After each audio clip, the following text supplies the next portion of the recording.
Per Teslarati, Mercedes workers in Alabama have voted against joining the United Automotive Workers UAW. The vote took place last week at the Tuscaloosa factory. The National Labor Relations Board (NLRB) reported that 56% of the 4,687 votes were against joining the union. The results need certification by the NLRB. This vote follows last month's union win at Volkswagen's Chattanooga, Tennessee factory.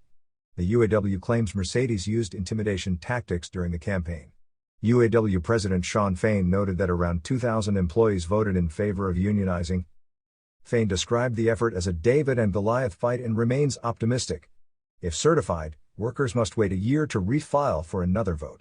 This vote is part of a larger UAW campaign across 13 automakers, including Tesla and Toyota.